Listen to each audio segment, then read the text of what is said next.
KSC Presents. This 100-year-old man's poignant life advice will give you goosebumps. By the time Andy Anderson reached 100 years old, it's fair to say that he'd done more living than most. As a result, his great-granddaughter believed that his life advice was worth sharing with the world. And some of the pearls of wisdom he'd cultivated over the years proved to be extremely poignant. Macy Kate Williams works as an editor and lives in San Francisco, California. She mostly writes about lifestyle topics such as fitness, fashion, and beauty. However, in 2015 she delivered a more profound article to her readers via the Pop Sugar website, in the form of some home truths from her elderly great-grandfather. The piece in question was entitled 25 Life Lessons Written by a 100-year-old Man. And the centenarian referenced in the title was William's great-grandfather Andy Anderson, or as she affectionately calls him, Grandpa Cheese. In her opinion, he had enjoyed a life well lived, and as such, she thought he could impart some invaluable advice to readers.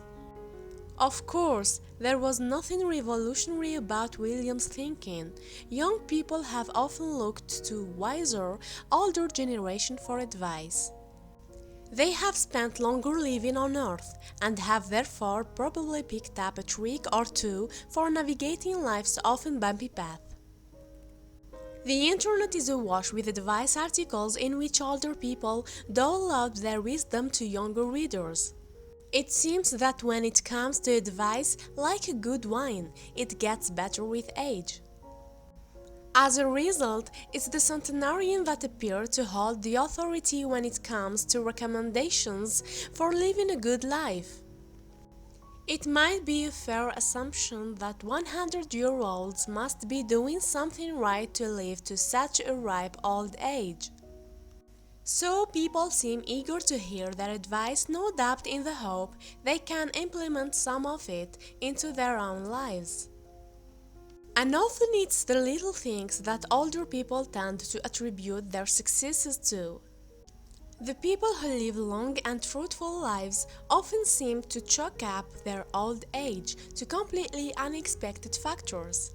For instance, Brooklyn resident Susanna Mushet Jones, who became the world's oldest person in 2015, put her longevity down to her daily consumption of at least 4 strips of bacon. Similarly, prior to Agnes Fenton's 150th birthday in 2010, she revealed the secret to her own long life. Apparently, she told reporters that she had been drinking 3 cans of Miller High Life a day and a shot of good booze at 5 p.m. Since 1943, supposedly on the advice of a doctor, sadly, she died in 2017 at the age of 112. Fellow centenarian Ephraim Engelman also flouted typical health advice. And he was still practicing as a doctor at 100 years old. In 2011, he told NBC, "Exercise to me is totally unnecessary. I think it's mostly overrated." Engelman also advised the use of vitamins? Forget it, and I don't encourage going to a lot of doctors either. However, while some centenarian advice may seem outrageous, other 100-year-olds have advocated a more simplistic approach to life. And unlike Engelman, many older people cite regular exercise as a factor in their longevity. Having a positive outlook was also often seen as beneficial to those people who'd lived for more than a century. When Lucille Boston turned 100 in 2013, she shared her life's wisdom with her local Tennessee newspaper, the Chattanooga Times Free Press. She said, "Life is fun. It's all up to the person. Be satisfied. You don't have to be happy all the time, but you need to be satisfied and love people." So, given the wealth of advice from centenarians out there on the internet, did William's great-grandfather have anything new to offer? Well, she certainly seemed to think so, given that she held her elderly relative in such high esteem. As a result, the editor shared 25 of his top tips for living with the readers of Pop Sugar. Before donning our Anderson's sage advice, Williams provided a little background information on her beloved great-grandfather, which may have explained why she thought his wisdom was worth listening to. She revealed how her relative had enjoyed many successes in love, life, and more.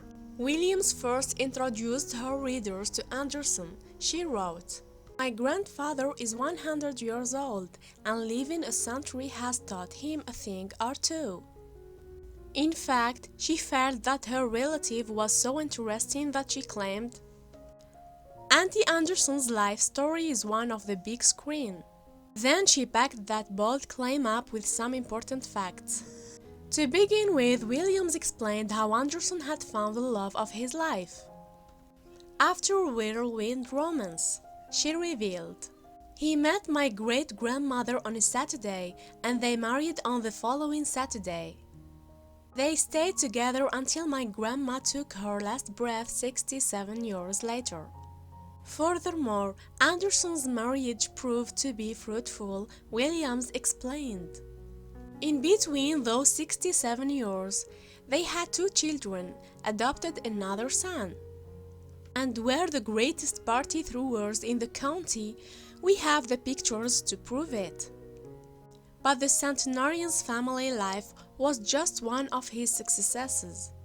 Williams revealed that Anderson was very much a self-made man.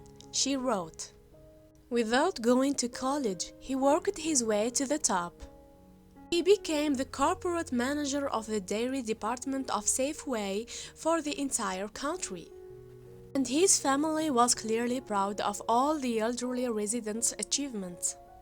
In her Pop Sugar piece, Williams revealed Anderson earned the nickname Mr. Cheese, which eventually turned into Grandpa Cheese among the family.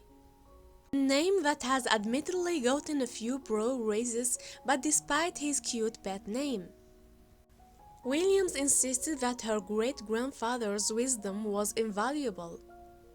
Explaining the reasoning behind her article, Williams wrote, "My point is Grandpa Cheese has taught me a lot about life. I could think of no better person to give the world a few life lessons than him." As a result, she decided to share some of Anderson's advice with the wider world. So, without any further ado, Williams launched into her great-grandfather's advice, listing them in ascending order from number 1 through to 25. Some of his words of wisdom are things that he feels have worked for him, while others are general pointers that all of us could probably learn from. First up, Anderson seems to back up that old adage that says that laughter is the best medicine. So his number of piece of advice is always maintain a good sense of humor. And similarly, further down the list, he recommends readers to find something comical in every single situation. For Anderson's second pearl of wisdom, he's just having a bit of humility. He said never be too good to start at the bottom. Because while starting from scratch can seem disheartening, learning from the ground up can be an invaluable experience. And he should know, after all, he worked his way up to ranks to become a corporate manager at Safeway without a college education. Furthermore, Anderson's keen work ethic was on display in his 7th piece of life advice. He claimed, "Having a bad job is better than having no job at all." In this tip, it appears that the great-grandfather is advocating staying in a job even if it makes you unhappy. But perhaps he's simply urging people to be thankful for the opportunities they have. In any case, Anderson appeared to contradict his advice about work further into the article with another pearl of wisdom. This one read, "Make sure you're doing what you love. Don't be afraid to follow those dreams you have for yourself." So, while he believed any job was better than none, he also agreed that it was sometimes necessary to take a risk and reach for the stars. Through his own esteemed career, Anderson had learned a thing or two about life. And he imparted one of these lessons to his great-granddaughter to share with her readers. Anderson said, "Your life is delicate, and if you neglect yourself, you'll spoil. That's what she's taught me." However, while Anderson was clearly proud of the things he'd accomplished through hard work, his career had not been the pinnacle of his life. The centenarian hinted that his greatest achievement was much closer to home, saying, "Your family is the most precious thing you will ever have in life." Anderson also cited the importance of being willing to learn, even if it wasn't through conventional avenues. He explained, "Education is important, but not necessary. Life can be an education in itself." However, he praised the power of common sense, stating, "Think about the most reasonable answer to every situation. If you don't have common sense, you're a bust." Elsewhere in Williams' article, Anderson recommended people deal with their dilemmas head-on, but not to become too preoccupied with things they couldn't solve. He said, "If you're faced with a problem, don't delay trying to figure it out. But if there's no way to figure it out, you have to forget about it." Anderson then suggested that keeping fit was key in living to an old age. He said, "Exercise every single day, even when you don't feel like it." That's nothing new. Of course, experts have long professed the benefits that physical activity has on our health. Nevertheless, there is no harm in being reminded every now and then. After giving his thoughts on exercise, Anderson also covered diet in his advice. One tip in short, people got at least one of their 5 a day by drinking orange juice every day. However, Anderson's other nutritional guidance wasn't quite as conventional. He said, "Eat sausage every day, it worked for me." Another useful nugget of advice that Anderson offered up to Williams and her readers had to do with living within one's means. Putting it simply, he said, "Don't spend more money than you make." This is indeed the best way to avoid getting into any financial issues, such as debt. In a later piece of advice, Anderson perhaps showed his age when he urged people to eat around the mold, don't go wasting food. Williams revealed that her great-granddad was 100 years of age at the time of the article's publication in 2015.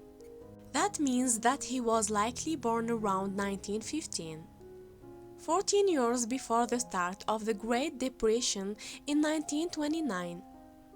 The Great Depression lasted until the late 1930s and is widely considered to be one of the worst periods of economic downturn in modern times. So, as a teenager growing up during that decade, Anderson would have been all too aware of the hardship facing many American families, and perhaps that included his own. During these tough times, families tried to come up with ways to make their food go further. So Anderson's advice to not throw away food on the account of a bit of mold might be the product of his experience growing up during the Depression. And if it was good enough for that generation, then perhaps it's good enough for us too. And fighting food waste wasn't the only frugal advice that Anderson dished out. He urged, save your money now and spend it later. And he also had some sage-style advice to any shopaholic out there, saying, everyone has too many clothes, wear what you have and quit buying more. Anderson then provided some pointers on matters of the heart, clearly an old romantic himself. He stated, love at first sight is not a fable, and his whirlwind romance with his wife appears to suggest that it happened to him. However, he also advised, love is not always easy, sometimes you have to work at it. Many of Anderson's words of advice took the form of short, snappy instructions that he believed had contributed to this longevity. Some of these included, don't ever be afraid to be your true self. You must be able to forgive, even if it's difficult to do. Explore your world and stay curious, and try not to take yourself so seriously. But perhaps Anderson saved his most poignant piece of advice until last. His final instruction read, life is a gift that you must unwrap. It's up to you to determine if what's inside will lead you to happiness or dismay. You have the power to take that decision for yourself. However, it seems that Anderson may have been predisposed to having a positive mentality as a result of the unique moniker his parents gave him 100 years ago. He explained, my full name is William Bradford James Anderson, and my initials always remind me to ask myself, why be just anybody?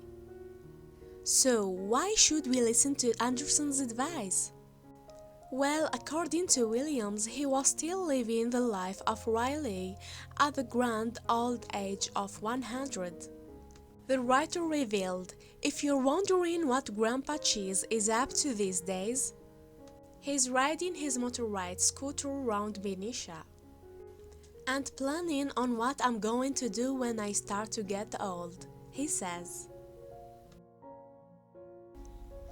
Thank you for watching, and don't forget to subscribe.